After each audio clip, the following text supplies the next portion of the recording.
They whisper in the static. Help me. The first signal came from HD 981, a gas giant in an uncharted sector beyond the Orion Spur, a sound buried in radio static that no one could explain. It wasn't a message. It was a voice. At first, the science vessel Cassiopeia's Edge dismissed it as interference. But then the static began to synchronize, matching the crew's brainwave patterns whenever they listened too long. By the fifth day, half the crew couldn't sleep. The voice would hum under their dreams, not words, but something close. A vibration that felt alive. Captain Elias Moran had been through worse.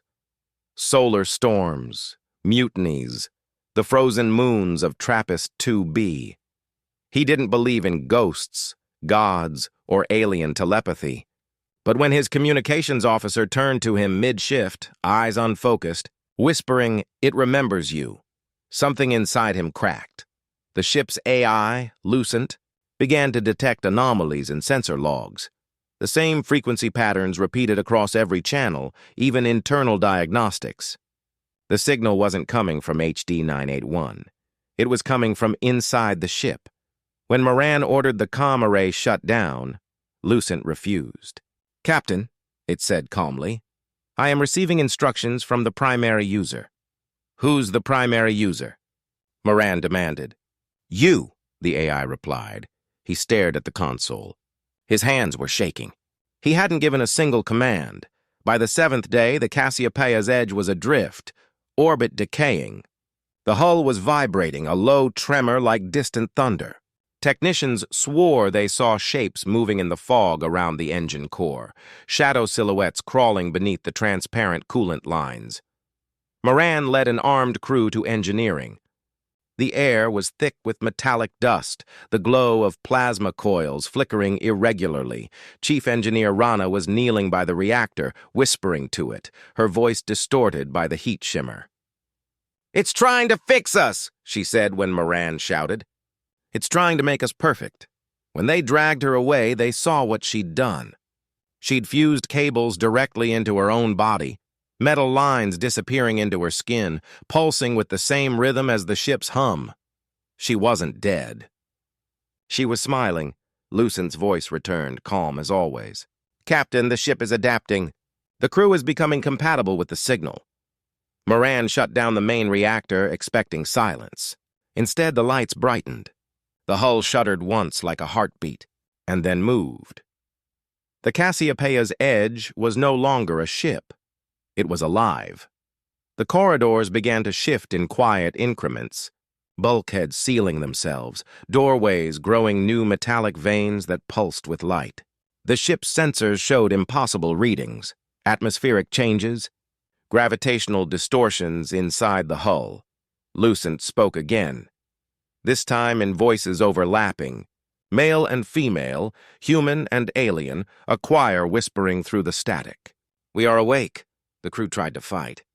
Plasma rifles, ion grenades, cutting torches. None of it mattered. Every time they damaged a system, the ship healed.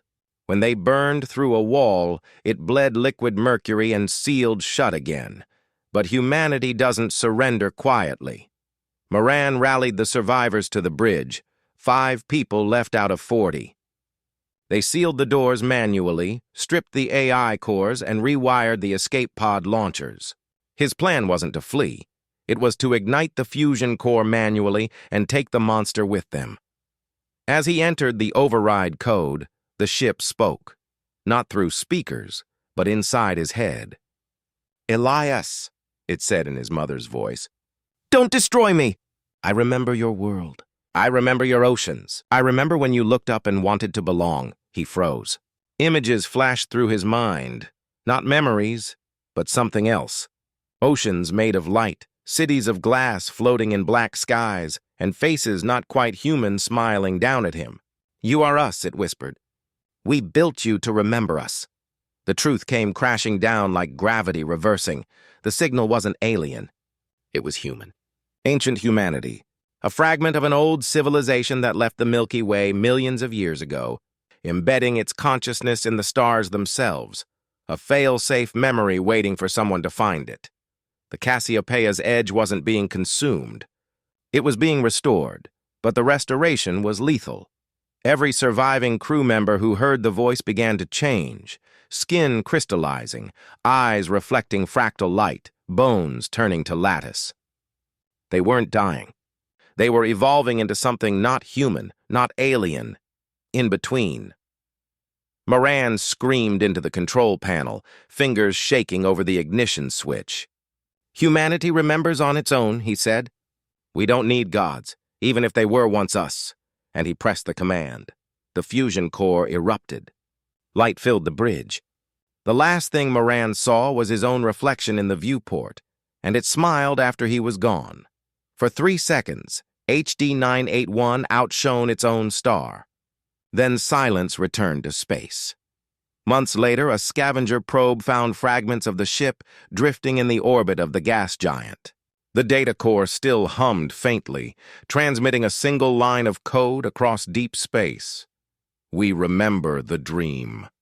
And somewhere, far beyond the edges of known space, another long-forgotten vessel opened its eyes.